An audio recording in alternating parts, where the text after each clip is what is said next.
রাজ্যে অন্যতম বড় লোকসভা কেন্দ্র দমদম। এই দমদম কেন্দ্রে এবারও বিদায়ী সাংসদ সৌগত রায়কেই প্রার্থী করেছে তৃণমূল কংগ্রেস। বিজেপি এই কেন্দ্রে প্রার্থী করেছে শিলভদ্র দত্তকে। কংগ্রেসের সমর্থনে এই কেন্দ্রে সিপিএম প্রার্থী করেছে প্রবীণ নেতা সুজন চক্রবর্তীকে। ইন্ডিয়া টুডে অ্যাক্সেস মাই ইন্ডিয়ার বুথ ফেরত সমীক্ষা অনুযায়ী এই দমদম কেন্দ্রে এবার সম্ভাব্য এগিয়ে বিজেপি প্রার্থী শিলভদ্র দত্ত। এই কেন্দ্রের প্রচারে যদিও বিজেপির শিলভদ্র দত্তের তুলনায় অনেকটাই এগিয়েছিলেন তৃণমূলের সৌগত রায় এবং সিপিএমের সুজন চক্রবর্তী। কিছুদিন আগে যেটা দেখা যায় যে পথে নেমে একেবারে নিকাশি পরিষ্কারের কাজেও নামেন সৌগত রায়। এই কাজকে কটাক্ষ করে নিজের এক্স হ্যান্ডেলে পোস্ট করেন রাজ্যের বিরোধী দলনেতা শুভেন্দু অধিকারী। বৃহস্পতিবার 30শে মে আগরপাড়ায় নির্বাচনী প্রচারে এসে অধিকারী পরিবারকে নিশানা করেন দমদম লোকসভা কেন্দ্রের তৃণমূলের প্রার্থী সৌগত রায়। শিশির অধিকারীর ছেলেদের গায়ের রং নিয়ে প্রশ্ন তুলেছিলেন তিনি। প্রচারের শেষ দিনে আগরপাড়ায় এসে রাজ্যের বিরোধী দলনেতা শুভেন্দু অধিকারীকে ফালতু লোক এবং গদ্দার বলে আক্রমণ করেন সৌগত। তার দাবি নিজের স্বার্থের জন্যই তৃণমূল ছেড়ে শুভেন্দু বিজেপিতে গিয়েছিলেন। আর এদিন পরিবারতন্ত্র নিয়ে রাজ্যের বিরোধী দলনেতা শুভেন্দু অধিকারীকে বেলাগাম আক্রমণ করেন তৃণমূলের প্রার্থী সৌগত রায়। রাজ্যের বিরোধী দলনেতার বাবা এবং তার দুই ভাইয়ের গায়ের রং নিয়ে আক্রমণ করার পাশাপাশি বামফ্রন্ট চেয়ারম্যান বিমান বসুকেও কটাক্ষ করেন সৌগত। বিমান বসু তার বাবার বয়সী বলে দাবি করেন সৌগত রায়। কি বলেছিলেন সৌগত রায় শোনাবো আপনাদের।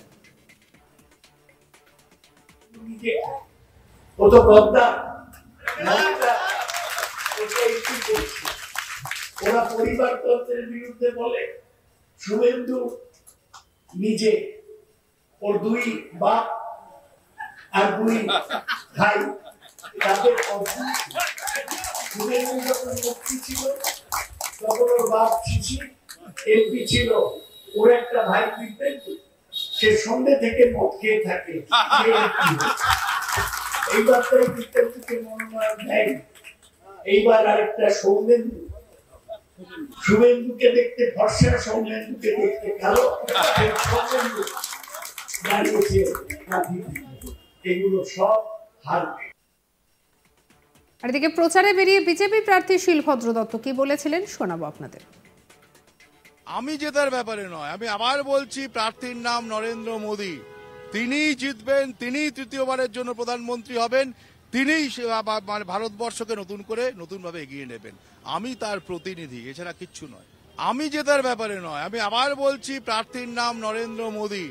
তিনিই জিতবেন, তিনিই তৃতীয়বারের জন্য প্রধানমন্ত্রী হবেন, তিনিই ভারতবর্ষকে নতুনভাবে এগিয়ে নেবেন। আমি তার প্রতিনিধি, এছাড়া কিচ্ছু নয়। আর এদিকে প্রচার সভা থেকে সিপিএম প্রার্থী সুজন চক্রবর্তী কি বলেছিলেন শোনাবো। আইএনডিআই মানে তৃণমূল না, সর্বনাশা ভাবনা ভাববেন না, কবে কেটে পড়বে অপেক্ষায় থাকুন।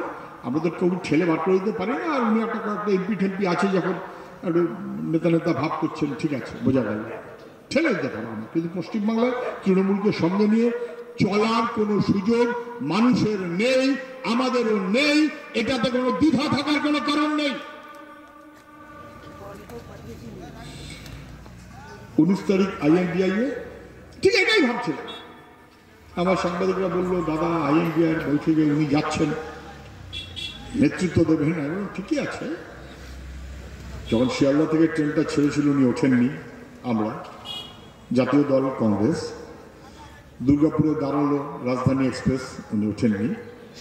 আসানসোলে দাঁড়ালো রাজধানী এক্সপ্রেস, উনি উঠলেন না। ধানবাদে এসে গেল গুছে, 4টে রাজ্যে তখন বিজেপি হেরে গেছে। আরএসএস এর নেতারা ধরলো, আরে সর্বনাশ কি হবে, যে কোনো ভাবেই হোক একটা এজেন্ট কোথাও লাগাও, বিজেপি কিছু এজেন্ট দরকার। এজেন্ট খুঁজে জোগাড় করে ধানবাদে তুলে দিল। আমি সেদিনও বলেছিলাম, এখনো বলছি, দিল্লি পর্যন্ত যাবে না, মাঝ রাস্তায় চেন টেনে নেমে পড়বে। আর এদিকে আমাদের কালিক অরিন্দম ভট্টাচার্যের কি রিপোর্ট দেখাবো। 1 জুন শেষ হয়েছে 2024 লোকসভা নির্বাচন। 7 দফার এই লোকসভা নির্বাচনে 7ম দফায় অর্থাৎ শেষ দফার ভোট ছিল যে সমস্ত কেন্দ্রগুলির মধ্যে পশ্চিমবঙ্গে, তার মধ্যে উল্লেখযোগ্য ছিল দমদম কেন্দ্র। কারণ এই দমদম কেন্দ্রে কিন্তু প্রথম থেকেই বেশ একটা ত্রিমুখী প্রতিদ্বন্দ্বিতা দেখা যাচ্ছিল, অর্থাৎ তৃণমূল কংগ্রেস, সিপিআইএম এবং পাশাপাশি বিজেপির প্রার্থী।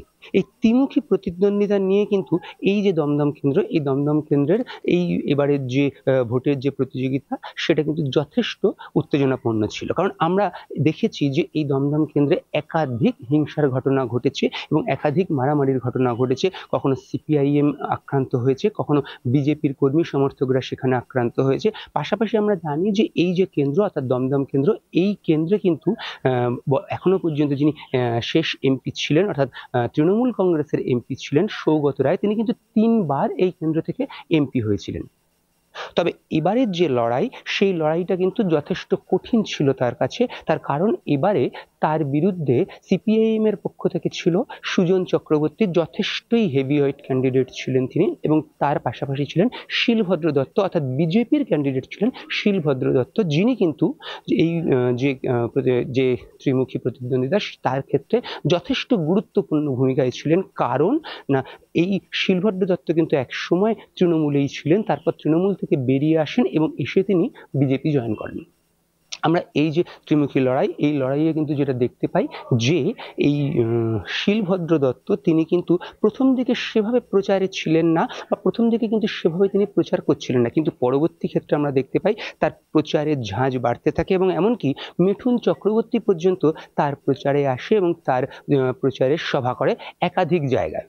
পাশাপাশি আমরা দেখেছি যে সৌগত রায়, যিনি তৃণমূলের এমপি ছিলেন, তার প্রচারের জন্য কিন্তু মমতা বন্দ্যোপাধ্যায় নিজে এই দমদম কেন্দ্রের একাধিক জায়গায় র্যালি করেছিলেন এবং একাধিক জায়গায় সৌগত রায়ের সমর্থনে মমতা বন্দ্যোপাধ্যায় নিজে পৌঁছেছিলেন। অর্থাৎ বলা যেতে পারে যে এই লড়াইটা কিন্তু বেশ কঠিন ছিল, সেটা কিন্তু বুঝতে পেরেই মমতা বন্দ্যোপাধ্যায় একই কেন্দ্রের একাধিক জায়গায় পৌঁছে গেছিলেন। পাশাপাশি বিজেপিও কিন্তু এই এবারের লড়াই থেকে এতটুকু সরে যেতে চায়নি, তাই তারাও কিন্তু ঝাঁপিয়ে পড়েছিল এই কেন্দ্রে, এবং সেই জন্যই বলা যায় মিঠুন চক্রবর্তীও কিন্তু এই কেন্দ্রে প্রচারে এসেছিল।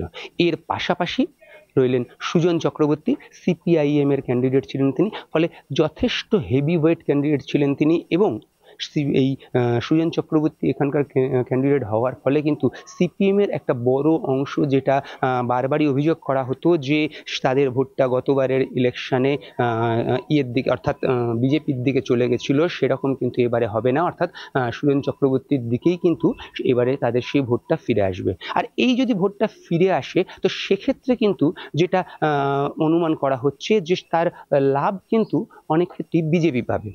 কারণ আমাদের ইন্ডিয়া টুডে যে সমীক্ষা করেছে, অর্থাৎ ভোট পরবর্তী যে এক্সিট পোল, তাতে কিন্তু দেখা যাচ্ছে যে বিজেপি প্রার্থী অর্থাৎ সঙ্গে রাখুন আজ তাক বাংলাকে সাবস্ক্রাইব করতে ভুলবেন না।